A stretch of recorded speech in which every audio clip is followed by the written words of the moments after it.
Hace 150 años, la corporación empresarial era una institución relativamente insignificante. Hoy es algo omnipresente. Como la Iglesia, la monarquía y el Partido Comunista de otras épocas y lugares, la corporación es actualmente la institución dominante. Esta serie en 3 episodios trata de la naturaleza, evolución, impacto y posible futuro de la corporación empresarial moderna.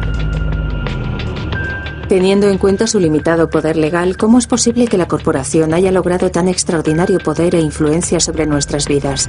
Intentaremos encontrar una respuesta comenzando por los escándalos que amenazan a las grandes corporaciones con un amplio debate sobre el control público sobre sus actividades.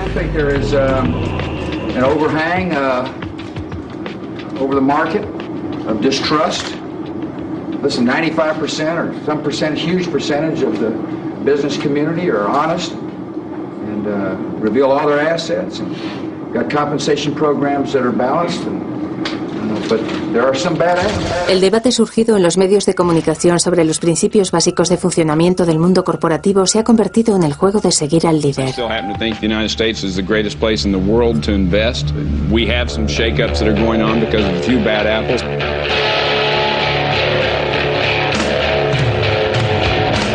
Some people call me a bad apple. Well, I may be bruised, but I still taste sweet. Some people call me a bad apple, but I may be the sweetest apple on the tree. These are not just a bunch of bad apples. This is just a few bad apples. It's not just a few bad apples. We've got to get rid of the bad apples. You can start with Tyco. Bad apples. We know all about WorldCom. Bad apples. Xerox Corporation. Bad apples. Arthur Anderson. Bad apples. Enron, obviously. Bad apples. Kmart Corporation. The fruit cart is getting a little more full. I don't think it's just a few apples, unfortunately. I think this is the worst crisis of confidence in business.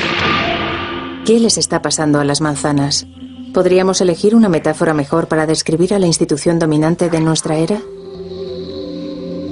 A través de sus presidentes, escándalos, brokers, gurús, espías con información privilegiada e intrusos, presentamos la corporación como una paradoja, una institución que crea mucha riqueza, pero que causa daños enormes, a veces ocultos.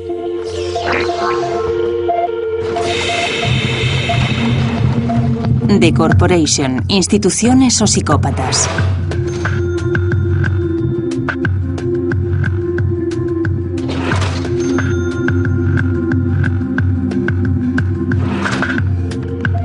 Yo veo la corporación como parte de un puzzle que es la sociedad en su conjunto. Si la eliminas, el puzzle se queda incompleto. Y de la misma forma, si fuera la única pieza, tampoco valdría para nada. Es como un equipo deportivo. Algunos defendemos, otros nos vamos pasando la pelota, otros se la lanzamos a los demás, pero todos tenemos un objetivo común que es triunfar como organización. Una corporación es como una unidad familiar. Las personas de una corporación trabajan juntas con un fin común. Es como la línea telefónica que llega a casi todas partes. Es extraordinariamente poderosa, muy difícil de evitar y transforma las vidas de la gente, creo que de una forma equilibrada y para mejor. Una corporación es un grupo de gente que intenta tirar en la misma dirección.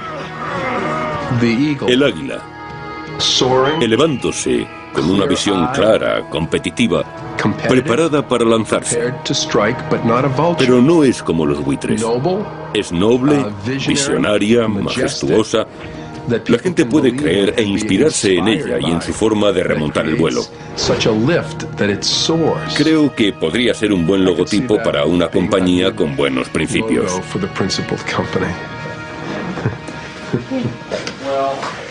Bueno, chicos, ya vale de decir chorradas. Las corporaciones son creaciones artificiales. Se podría decir que son monstruos que intentan devorar el mayor beneficio posible a costa de los demás. A mí me parece como una ballena, un pez enorme y dócil que podría devorarte en un instante. Son como diferentes cabezas de un enorme gigante, en la que una cabeza podría decirte algo que te sonara muy bien y otra cabeza estar haciendo algo que contradice completamente el espíritu de lo que está diciéndote la otra. La corporación es como una colmena. Es jerárquica.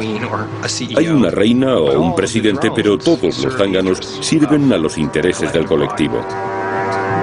Es una gran máquina, potente, bien engrasada y financiada. El monstruo de Frankenstein tenía tanto poder que se le fue de las manos a su creador. Lo mismo nos ha pasado a nosotros con la corporación.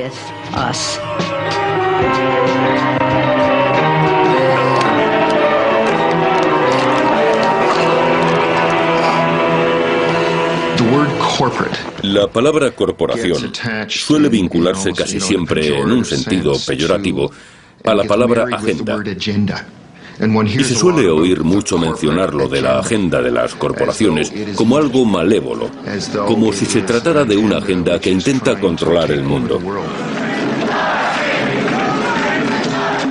Yo personalmente no utilizo la palabra corporación, utilizo la palabra empresa. O puedo utilizar la palabra compañía, o utilizaría las palabras comunidad empresarial, porque creo que sería una forma más precisa de describirla que limitándonos a definirla solo con la palabra corporación. What is a corporation? Es curioso que tras tanto tiempo enseñando en la Facultad de Empresariales nadie me haya preguntado tan directamente lo que pienso sobre qué es una corporación. It is one form of business ownership. Es un grupo de individuos que trabajan juntos en la dirección de una serie de objetivos, siendo el principal de ellos conseguir beneficios cuantiosos, crecientes, sostenibles y legales para la gente propietaria del negocio.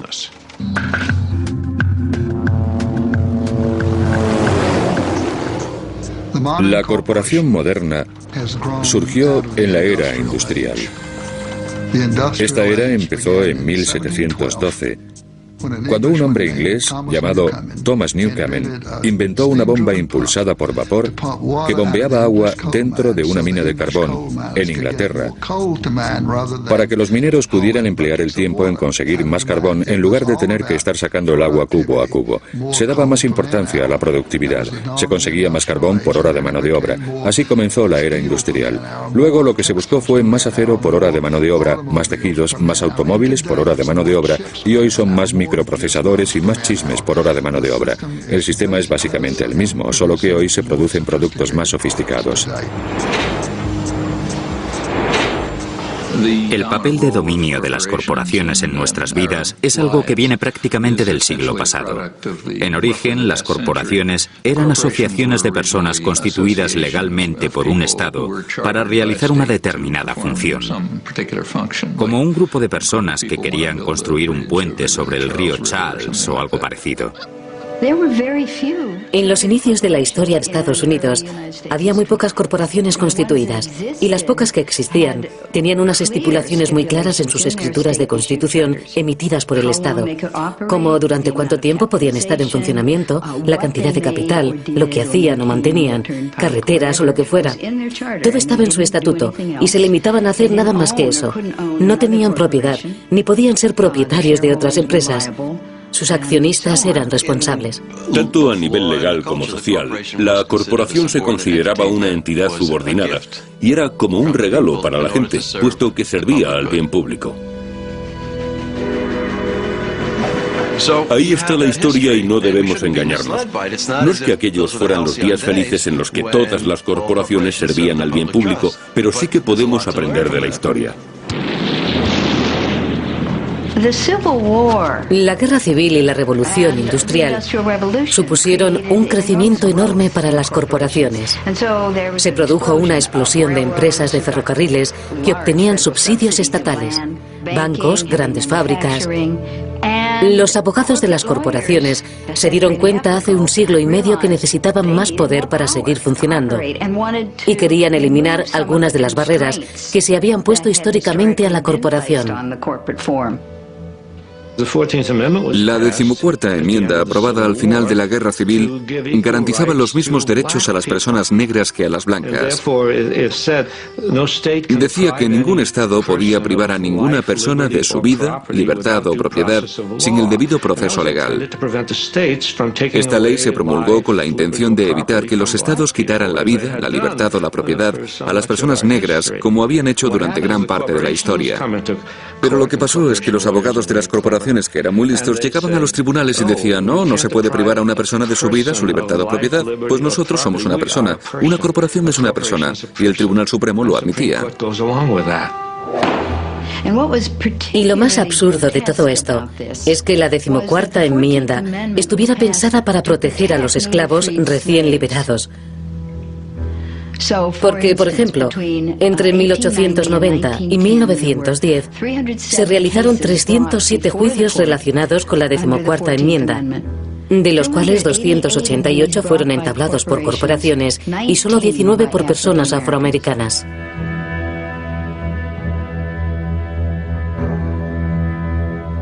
$600.000 personas murieron por defender los derechos de la gente, para que luego, a golpe de bolígrafo, en los 30 años siguientes, unos jueces otorgaran esos derechos al capital y a la propiedad en detrimento de las personas.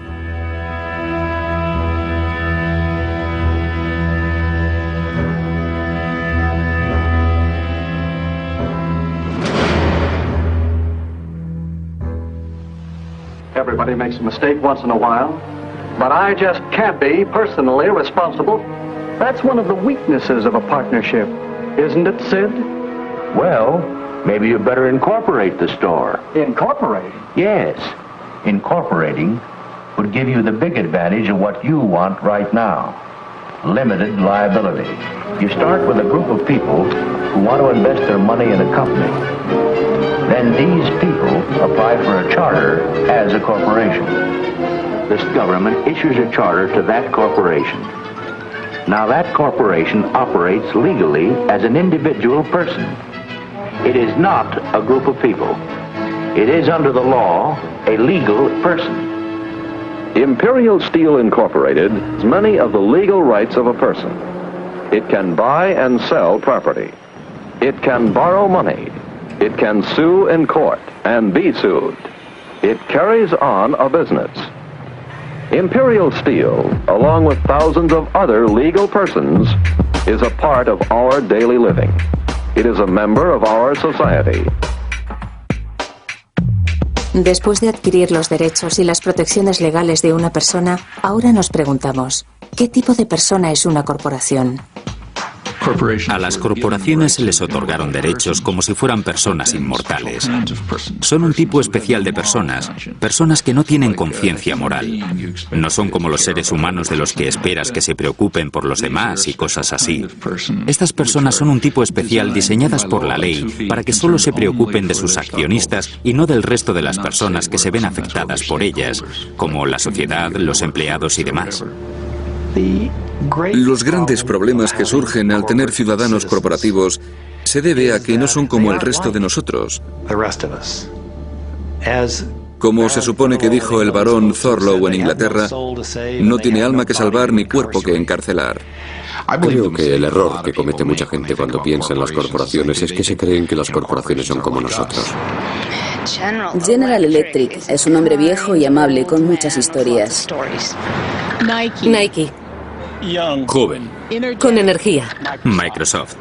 Agresivo. McDonald's. Joven, sociable, entusiasta. Monsanto. Vestido impecable. Disney. Graciosa. The Body Shop. Engañoso. Encantador. ¿Sabes tú lo que es The Body Shop? No. Creen que tienen sentimientos, posturas políticas y sistemas de creencias, pero en realidad solo tienen una cosa, los resultados. Como hacer la mayor cantidad de dinero posible en el plazo de un trimestre, nada más. Of course they make a profit, and it's a good thing. That's the incentive that makes capitalism work, to give us more of the things that we need. La gente nos acusa de ocuparnos solo de la parte económica. Creen que un empresario solo piensa en una cosa, en el dinero. Y no es así, porque como empresarios necesitamos preocuparnos de temas como el medio ambiente y también queremos que nos vean como una parte constructiva de la sociedad. Hay compañías que hacen bien a la sociedad, producen bienes y servicios que son valiosos para todos nosotros, que mejoran nuestras vidas y eso está bien. El problema viene cuando empiezan con lo de la motivación por los beneficios, porque para esta gente nunca es suficiente. Yo siempre respondo que no hay ninguna organización en este planeta que pueda ignorar su base económica. Hasta una persona que viva debajo de una higuera depende del apoyo de alguien. La economía es algo que interesa a todo el mundo, no solo a las empresas. Pero, a diferencia de una persona que vive debajo de una higuera, las corporaciones que cotizan en el mercado tienen una estructura, estipulada por ley, con unas características determinadas. La ley les obliga a poner sus intereses financieros en sus propietarios por encima de otros intereses. De hecho, la corporación está destinada por ley a poner los resultados por delante de todo lo demás, incluso del bien público.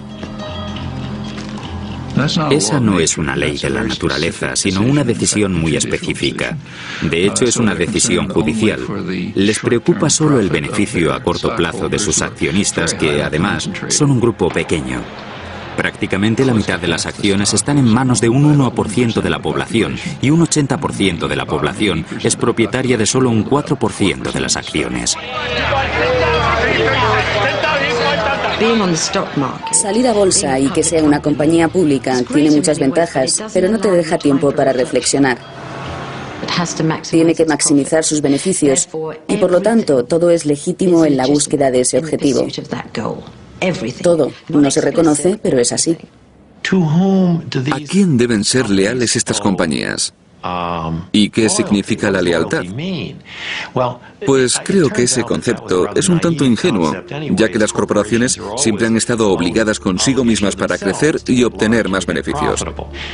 Y al hacer esto, buscan la rentabilidad sin tener en cuenta que otras personas puedan pagar las facturas de su impacto en la sociedad. Algunos economistas describen esto como los efectos secundarios de las corporaciones. Un efecto secundario es el efecto que produce una transacción entre dos personas sobre una tercera que no tiene consentimiento ni puede participar en la realización de esa transacción. Y no hay duda de que existen verdaderos problemas en este sentido. Dirigir una empresa es una proposición muy complicada. Hay que minimizar los costes continuamente. Y llega un momento en que la corporación dice, dejemos que otros se encarguen de eso. Dejemos que otros se encarguen de proporcionar armamento a Oriente Próximo para proteger los pozos de petróleo. Dejemos que otros se encarguen de construir las carreteras sobre las que circulan nuestros vehículos. Dejemos que otros se encarguen de esos problemas. Y ahí es cuando aparecen los efectos secundarios, de la idea de dejar que otros se encarguen de las cosas. Yo no puedo hacerme cargo de nada más. Una corporación es una máquina de crear efectos secundarios de la misma forma que un tiburón es una máquina de matar. Los dos están creados de forma muy eficiente para lograr determinados objetivos. Y para lograr esos objetivos no es que tengan malicia o mala voluntad, sino que tanto la empresa como el tiburón llevan dentro de su ser la capacidad de hacer aquello para lo que han sido creados. De ese modo, la corporación tiene la presión de conseguir resultados y conseguirlos ya, produciendo todo el coste colateral que la sociedad inadvertida les permita.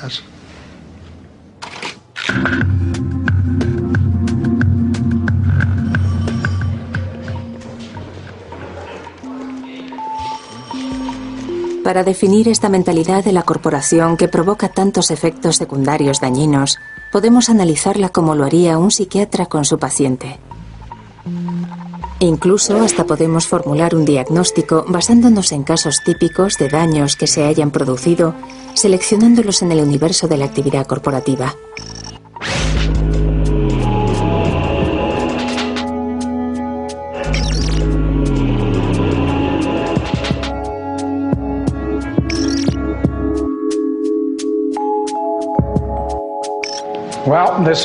Esta es la oficina del Comité Nacional del Trabajo. Estamos en el área de la ropa de Nueva York. Hola. Bienvenidos al Fraser Institute. Me alegro de que hayan venido. Este es el tinglado. Está un poco revuelto. Un poquito desorganizado. Toda esta ropa es de diferentes campañas. Para que el resultado sea lo más concreto posible, compramos todos los productos de las fábricas de las que hemos hablado. Pasad y os enseñaré este centro. Nosotros nos dedicamos a investigar cómo funcionan los mercados y las formas en que estos benefician a la humanidad. También estudiamos las fuerzas que hay dentro de los mercados que hacen que la gente coopere. Cuando el panadero se levanta a las 2 de la madrugada para hacer el pan, su intención no es beneficiar a todo el vecindario, sino que lo hace por el bien de su familia.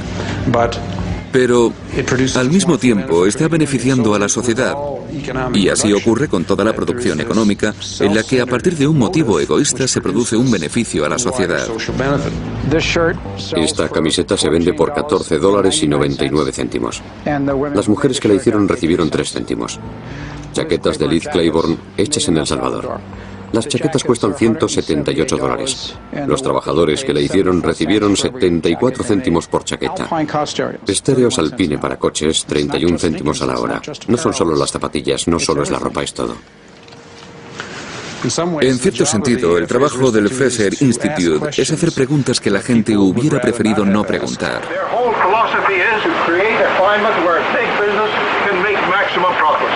Michael Walker is here, and I think we should give him a welcome. Walker must have the hide of a rhinoceros to face this crowd. Y eso es lo que tenemos que hacer.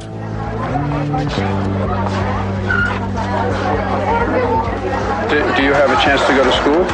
No. How old is she? ¿Cuántos años tienes? No, 15. I'm 15 years old. Do many people in her family work, or is she one of the only people? Just me. You support? How many people do you support? 8 people. 8 people. And how do you do it with that salary? Is it enough? ¿Alcanza? ¿Es suficiente para cuidar poca gente? Vamos a mirarlo desde un punto de vista diferente. Veámoslo desde el punto de vista de la gente de Bangladesh, que se está muriendo de hambre, o de la gente de China, que se está muriendo de hambre, y que la única cosa que tienen de valor para ofrecer a los demás es su mano de obra barata. En efecto, lo que están diciendo al mundo es: ellos tienen una gran pancarta que dice: vengan aquí, contrátennos, que trabajaremos por 10 céntimos a la hora, porque con 10 céntimos a la hora compraremos el arroz que necesitamos para sobrevivir. Vengan aquí a rescatarnos de nuestra circunstancia. Por eso cuando Nike llega allí, esa sociedad lo considera un regalo del cielo.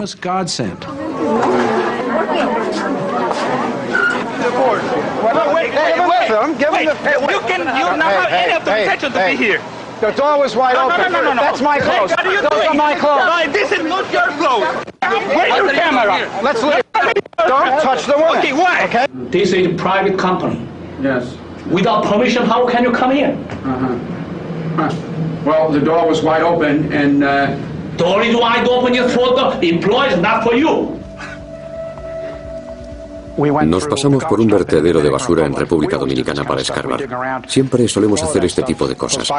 Todo eso de ahí, todas esas cajas, salieron del vertedero. Un día encontramos un buen montón de documentos internos de Nike sobre precios. Nike asigna un plazo de tiempo para cada operación. ¿Y saben de qué plazos de tiempo hablan? Ni siquiera hablan de minutos.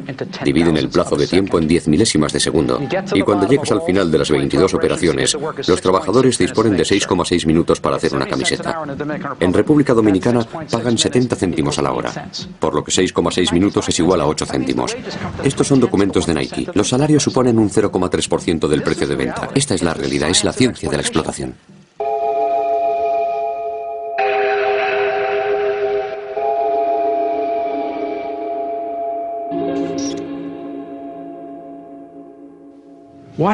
¿Qué ocurre en estas zonas de las que se benefician las corporaciones? Pues que pronto se tienen que marchar de ese país porque los sueldos empiezan a ser demasiado altos. ¿Y por qué está pasando eso? Porque la gente ya no está desesperada. Entonces dicen, vale, ya hemos utilizado a toda esta gente desesperada, ya están gordos, sanos y ricos. Vayamos al siguiente país desesperado, démosles empleo y elevemos su nivel de vida.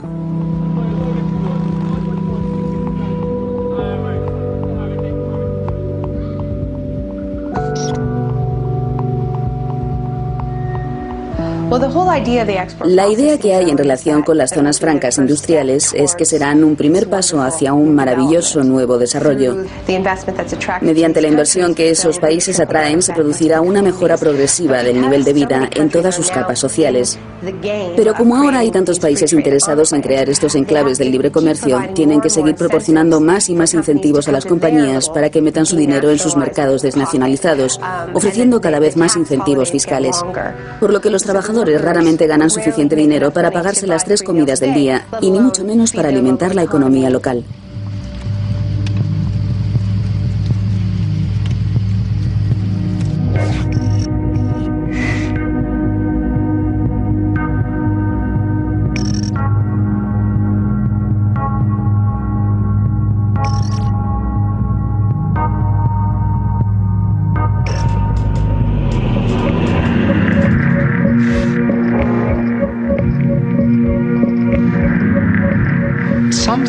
En 1940 sucedió algo que marcó el comienzo de una nueva era.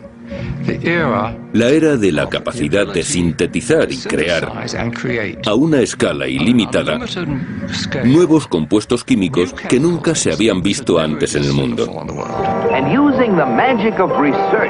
Oil companies compete with each other in taking the petroleum molecule apart and rearranging it into, well, you name it.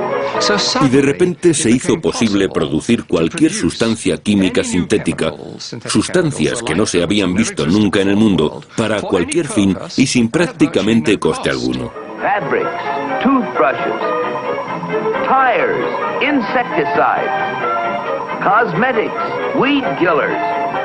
A whole galaxy of things to make a better life on Earth.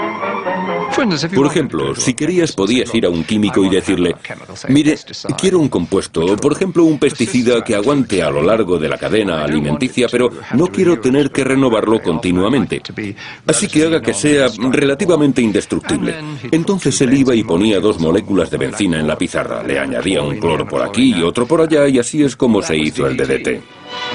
When the 8th Army needed Jap civilians to help them out in our occupation, they called on native doctors to administer DDT under the supervision of our men to stem a potential typhus epidemic. Dusting like this goes a long way in checking disease, and the laughs on them. Pardon our dust.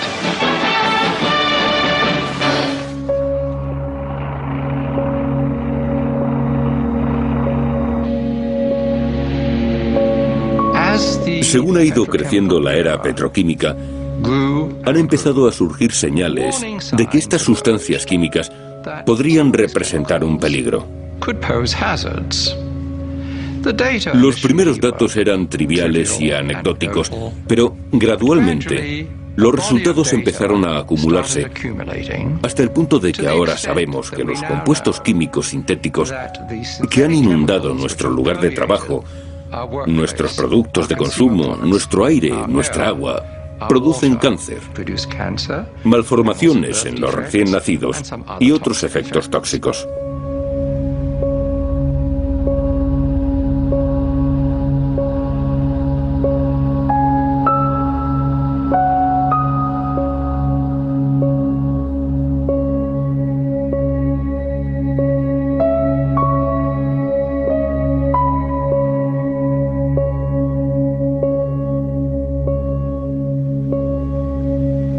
Y lo que es más, La industria, o al menos la mayoría de las industrias, han tenido conocimiento de esto y han intentado trivializar estos riesgos.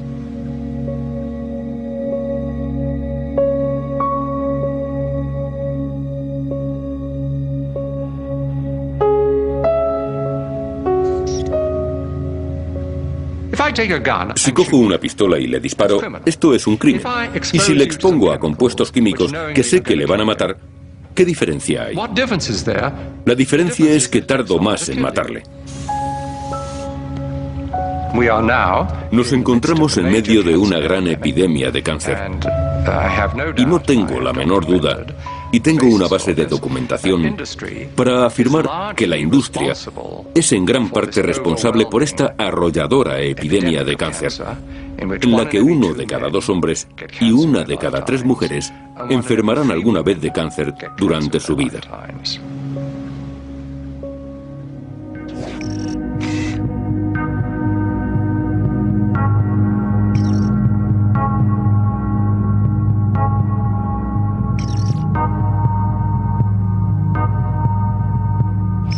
Hacia finales de 1989, recibí una caja grande con documentos en mi oficina. No venía ninguna indicación de su procedencia. La abrí y encontré un juego completo de archivos de Monsanto, concretamente unos que trataban de pruebas toxicológicas, pruebas de vacas a las que habían administrado la hormona RBGH. BST, trade name Posilac, is being used in more than a quarter of the dairy herds in the United States, according to Monsanto.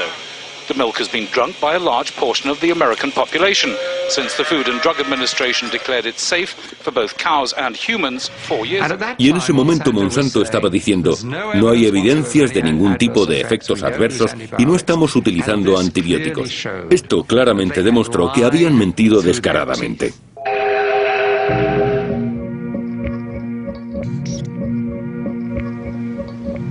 Los documentos describían zonas de inflamación crónica en el corazón, en los pulmones, en los riñones, en el bazo, problemas de reproducción y otra serie de efectos. The most comprehensive independent assessment of the drug concludes that BST results in unnecessary pain, suffering and distress for the cows. This is not acceptable for a drug designed simply to increase milk production. Nosotros comenzamos la oposición mundial al BGH en los años 80. Es una estupidez de producto. El mundo de la industria está inundado de leche. Producimos leche en exceso. Tenemos gobiernos en todo el mundo que pagan a los granjeros para que no produzcan leche. Y de repente, el primer producto que se le ocurre sacar a Monsanto es un producto que produce más de lo que no necesitamos. Of course, you'll want to inject Posilac to every eligible cow, as each cow not treated is a lost income opportunity. Sonaba como una forma de obtener más dinero de cada unidad de producción. No les llamaban animales. Estas grandes granjas corporativas las llamaban unidades de producción y podías obtener más leche de cada unidad de producción de la que nunca se había obtenido. Pero el problema era que el uso de la hormona artificial causaba todo tipo de problemas en las vacas. Causaba una enfermedad que se llama mastitis, que es una infección muy dolorosa en las ubres. Cuando ordeñas a una vaca que está afectada de mastitis, no sé cómo decirlo, espero que no haya gente cenando mientras ve esto, pero el pus de la infección que tiene en las ubres acaba en la leche, y la cantidad de célula somática, como lo llaman ellos, es decir, la cantidad de bacterias en la leche, aumenta. Las vacas pagan el precio. Las vacas empeoran cuando les inyectan el RBGH.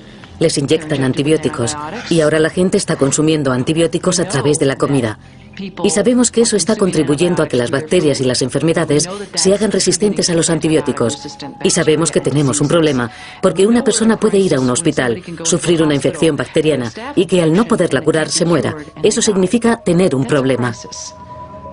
Si no llevamos cuidado con nuestras criaturas domésticas y las sometemos a condiciones estresantes, en las condiciones en las que están en las granjas factoría, solo para el beneficio comercial a corto plazo de estas compañías, las enfermedades que contraigan se traspasarán a nuestros cuerpos cuando la consumamos. Es malo para la vaca, malo para el granjero y potencialmente malo para el consumidor. Todo está por ver, pero ya hay muchas evidencias de que podrían suponer un riesgo para la salud. Y yo, por supuesto, como consumidor, pienso que ¿por qué habría que correr ningún riesgo?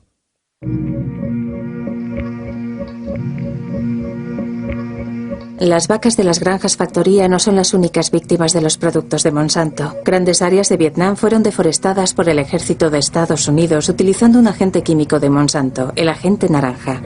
Según se dice, este herbicida tóxico causó más de 50.000 malformaciones en recién nacidos y cientos de miles de cánceres en los soldados y civiles vietnamitas, además de en las tropas estadounidenses de servicio en el sureste asiático.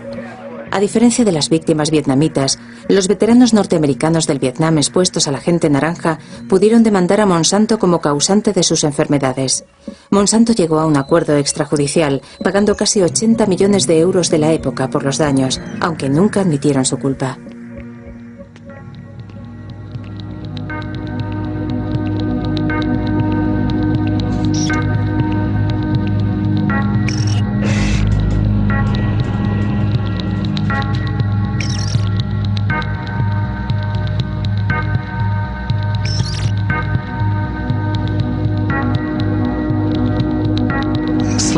Una noche estaba durmiendo en Brewer, Maine, y me desperté con una fiebre terrible, me quemaban los ojos. Miré por la ventana al río y estaba lleno de espuma blanca. A la mañana siguiente, cuando me levanté, pensé, ¿qué demonios estaba pasando anoche? Me dijeron, es el río. Y yo, ¿a qué se refiere? Me dijo, mire, la fábrica de papel vierte toda esa porquería todas las noches al río. Y yo, ¿pero qué me está diciendo? Él, ¿es que no lo entiende? Así es como se deshacen de los desechos en la fábrica de papel. En aquella época, yo conocía aquel mundo. Había vendido combustible a las fábricas de papel, conocía a todos los propietarios, había estado en la política y conocía a la gente en las ciudades. Sabía que nadie que trabajara para la fábrica de papel quería contaminar el río, y aún así el río se estaba contaminando. Y en cierto modo, era como si hubiéramos creado una máquina que nos condenaba. En nuestra búsqueda de riqueza y prosperidad habíamos creado algo que nos iba a destruir. Los especuladores que negocian en los mercados no son tipos que tengan una fibra moral especial. Cuando hay cuestiones medioambientales, parece como si a ellos no les afectara. Ellos ven los dólares y que van a hacer dinero. No hay mercados en los que decidas no participar por tus principios, ¿no? Los brokers no se mantienen al margen del cobre porque vaya en contra de sus creencias religiosas o de las leyes medioambientales. No. A veces piensas en ello, pero enseguida se te pasa. Es un pensamiento fugaz. Dices, sí, ya, bueno, están contaminando una ciudad por ahí en Perú. Pero bueno, este tipo necesita comprar cobre y yo me voy a llevar mi comisión. Si tuviéramos más conocimiento sobre lo que está ocurriendo de verdad en los países del tercer mundo con la producción de estas cosas, entonces, claro, seguro que habría un movimiento mucho más grande. Seguro que se produciría una lucha moral mucho mayor, pero ahora no tenemos ni idea. La información que recibimos no contiene nada sobre las condiciones medioambientales, porque hasta que las condiciones medioambientales no se conviertan también en un producto negociable, no las haremos el más mínimo caso. No se nos mete en la cabeza. Si de repente el aire puro se convirtiera en un producto negociable, entonces, por supuesto, están contaminando el aire de Perú, entonces lo descartaríamos. Sería diferente, pero tal y como están las cosas ahora, no se le tiene en cuenta, no se ha convertido todavía en un producto negociable y por eso no pensamos en ello. Y no tenemos ninguna razón para hacerlo porque es algo que está muy lejos y prácticamente no se oye nada sobre ello. Pero hay que ser conscientes de que están pasando cosas aquí mismo ya, entre nosotros. Negociamos con cerdos vivos. Hay tantos cerdos en el estado de Carolina que están contaminando los ríos. ¿Y quién se entera de estas cosas?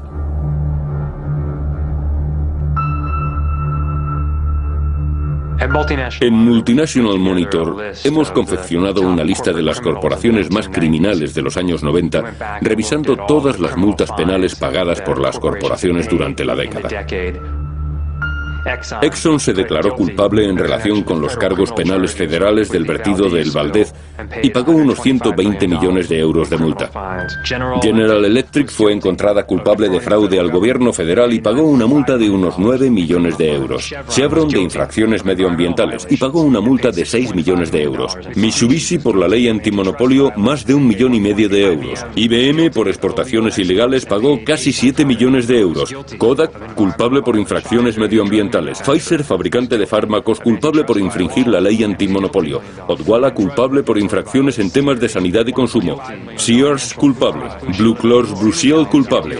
Hyundai, Bristol Myers, Daewoo, Georgia Pacific, Korean Air, Alcoa, BAF, Toyson. Roche, culpable por infringir la ley antimonopolio, pagó una multa de más de 400 millones de euros.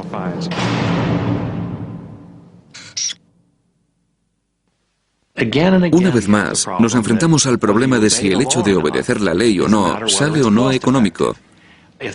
Si el riesgo de que te pillen y la multa es menor de lo que cuesta cumplir con la ley, las corporaciones lo toman como una decisión estratégica. Yo veo la metáfora de los primeros intentos del hombre por volar.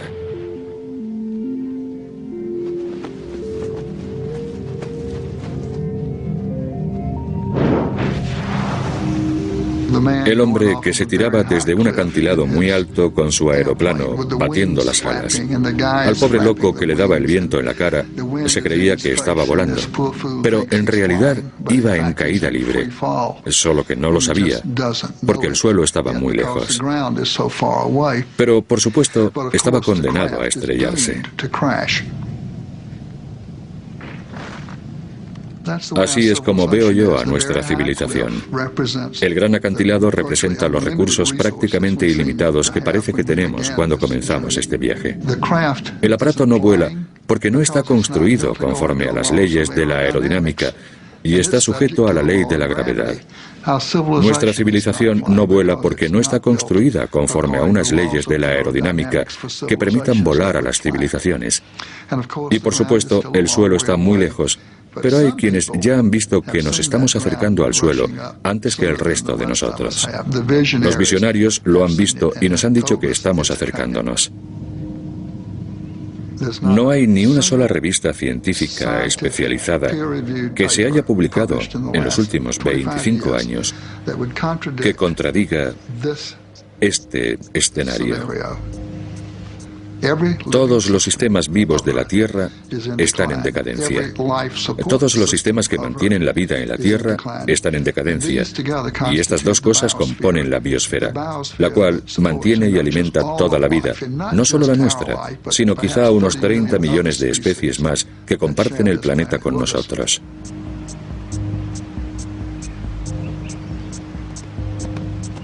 La típica compañía del siglo XX, extractora, despilfarradora, abusiva, lineal en todos sus procesos, que toma de la tierra, crea residuos y envía sus productos a la biosfera amontonando basura.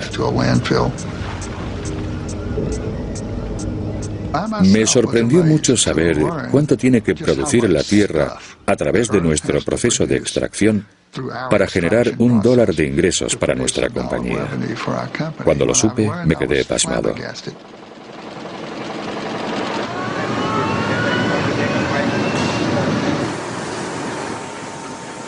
Estamos dejando una herencia terrible de veneno y destrucción del medio ambiente para los nietos de nuestros nietos, generaciones que aún no han nacido.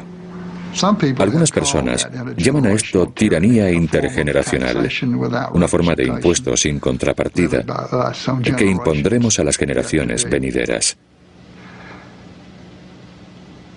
Es una gran equivocación. Una de las preguntas que surge cada cierto tiempo es hasta qué punto se puede considerar a la corporación como psicópata.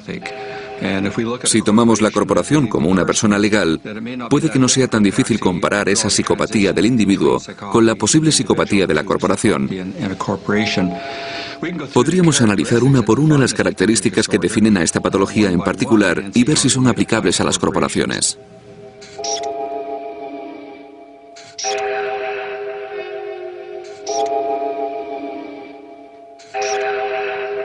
Les serían aplicables todos los síntomas y, de hecho, en muchos sentidos, la corporación tiene el perfil prototípico del psicópata.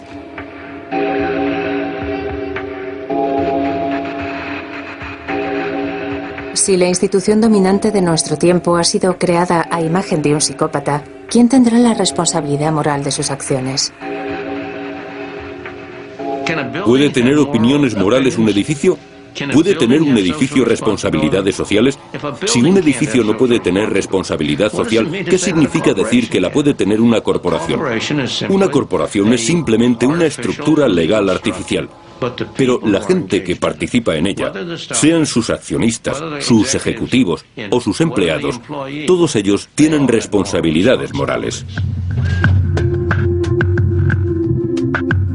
Creo que es razonable pensar que todos los seres humanos, los de verdad, de carne y hueso, no las corporaciones, sino los seres humanos de carne y hueso, son personas morales. Tenemos los mismos genes y nuestra naturaleza es más o menos igual. Pero esta naturaleza permite que tengamos todo tipo de comportamientos. Quiero decir que todos podemos, bajo determinadas circunstancias, ser parte del público en una cámara de gas o ser santos, dependiendo de muchas cosas diferentes. Si trabajas en una compañía del sistema angloamericano de capitalismo, tu principal obligación es trabajar para el interés económico a largo plazo de los propietarios del negocio. Es inevitable que haya conflictos entre esa obligación y tus propios valores y compromisos. En mi experiencia con Goodyear, no ha habido trabajo más frustrante que el de presidente.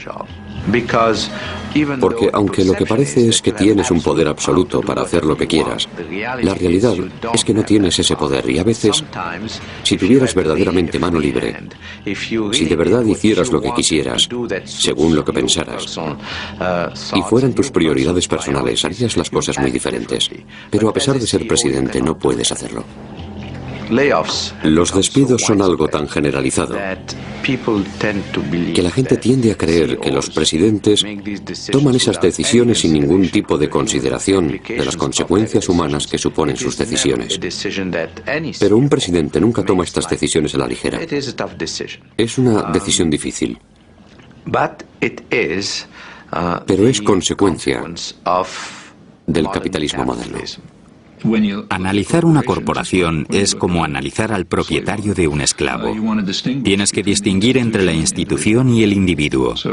La esclavitud, por ejemplo, u otras formas de tiranía, son intrínsecamente monstruosas, pero puede que los individuos que participan en ellas sean las mejores personas que te puedas imaginar. Bondadosas, simpáticas, buenas con sus hijos, incluso buenas con sus esclavos, preocupándose por otra gente. Como individuos pueden ser cualquier cosa. En su papel institucional son monstruos porque la institución es monstruosa. Mi esposa y yo sufrimos una manifestación hace unos años en nuestra casa. Vinieron 25 personas y colgaron una gran pancarta en el tejado que decía "asesinos" y estuvieron bailando alrededor de la casa con máscaras de gas y demás.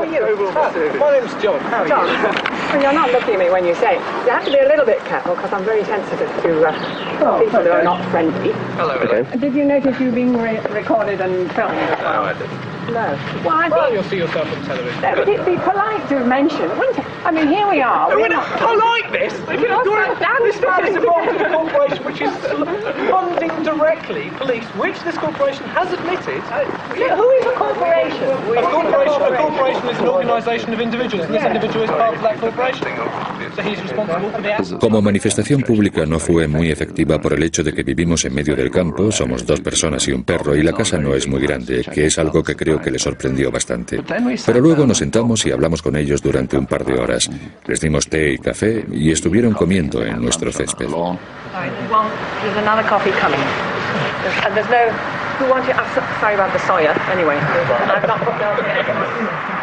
No need for you to be deceitful. Why didn't you just ask me whether I was in? I know, can we hang a murderer's banner off For previous experience, they'd probably be slightly more police here. I'm terribly upset about this. Después de unos 20 minutos dijeron: bueno, el problema no es usted, es él. Y yo les dije: esperad, vamos a hablar de qué es él. Él lo forma mucha gente como yo.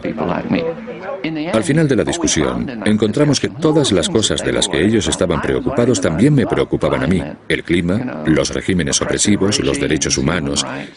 La gran diferencia que había entre nosotros era que yo creía que podía hacer algo por mejorar todo eso, mientras que ellos se sentían frustrados porque creían que no podían hacer nada.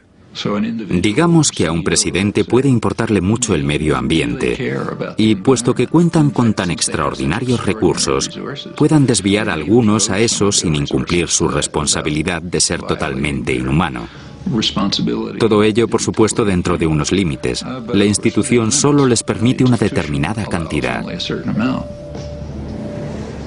Por eso, mientras la familia Moody Stewart sirve té a los manifestantes, Shell Nigeria puede quemar cantidades inmensas de combustible que le convierten en la peor fuente de contaminación del mundo. Y todas esas preocupaciones confesas sobre el medio ambiente no salvarán a Ken Saro-Wiwa y a otros 8 activistas de ser colgados por oponerse a las prácticas medioambientales de Shell en el delta del Níger.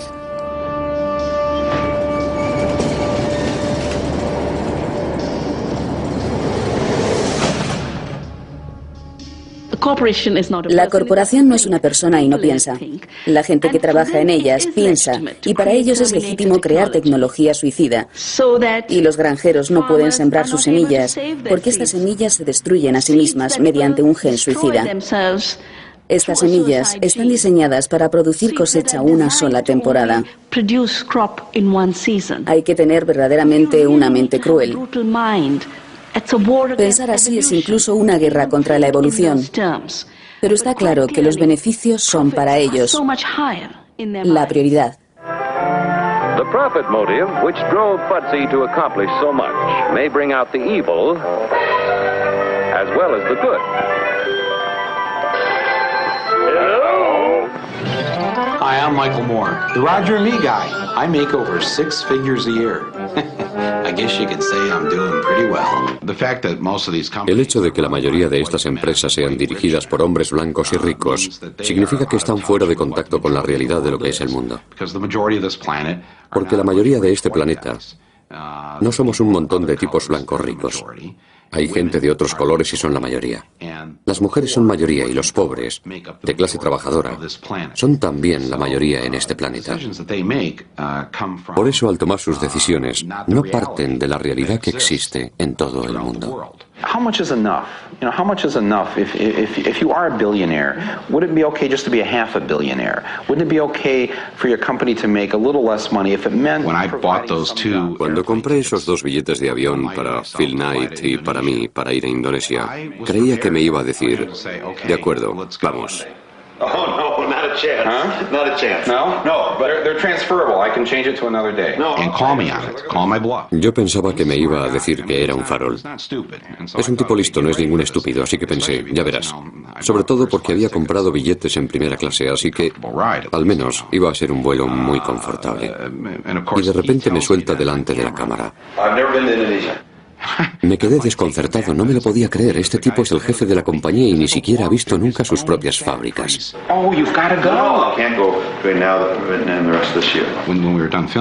Después de terminar de rodar, me llama como 2 semanas después. Va y me dice, puede que todavía pueda ir contigo a ver las fábricas. Voy a ir al Open de Australia a ver el tenis. Quizá pueda pasar por allí. O quizá podrías pasar a verlas tú. ¿Te gustaría ver el Open de Australia? Durante 21 años nunca dediqué un solo pensamiento a lo que estábamos quitándole al planeta o haciéndole al planeta con la fabricación de nuestros productos. Y en el verano de 1994 empezamos a oír preguntas de nuestros clientes que no habíamos oído nunca antes, como ¿qué está haciendo vuestra compañía por el medio ambiente? Y no teníamos respuestas. La verdadera respuesta era no mucho. Y aquello molestó a mucha de nuestra gente, no tanto a mí como a ellos. Entonces, un grupo de nuestro departamento de investigación decidió reunir a un grupo de gente proveniente de nuestros centros de todo el mundo para evaluar la posición medioambiental en el mundo de nuestra compañía y empezar a dar respuesta a estos clientes. Me preguntaron si podía hablar a ese grupo, darles un discurso inicial para lanzar a este nuevo equipo con una visión ecologista. Pero yo no tenía una visión ecologista y no quería dar ese discurso. Y justo en el momento propicio me cayó este libro en las manos, el libro de Paul Hawking sobre la ecología del comercio. Empecé a leerlo desesperado por conseguir información que me pudiera inspirar y al poco de empezar a leer encontré una frase: la muerte del nacimiento.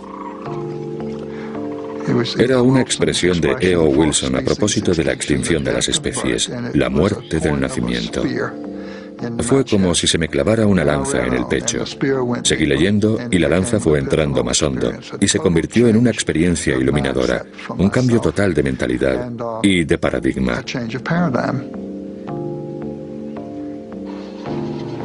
¿Puede hacerse algún producto de forma sostenible? No todos los productos. ¿Se pueden explotar las minas de forma sostenible? Pues no lo creo. Hay una pregunta más importante que esa sobre las minas. Algunos productos no deberían hacerse de ninguna forma. A menos que podamos hacer alfombras de forma sostenible, es posible que no tengamos cabida en un mundo sostenible, ni tampoco nadie que siga haciendo productos de forma insostenible. Un día, al principio de este viaje, de repente me di cuenta de que la forma en la que había dirigido Interface era la de un saqueador, saqueando cosas que no me pertenecían, cosas que pertenecían a todas las criaturas de la Tierra. Y entonces me dije, Dios mío, debe llegar el día en que esto sea ilegal y no permitan más saqueos. Debe llegar. Y me dije, Dios mío, algún día la gente como yo terminará en la cárcel. La mayor institución de la Tierra, la más rica, la más poderosa, la más dominante, la más influyente es la institución de la empresa y la industria. La corporación es también hoy día el instrumento actual de destrucción. Esto tiene que cambiar.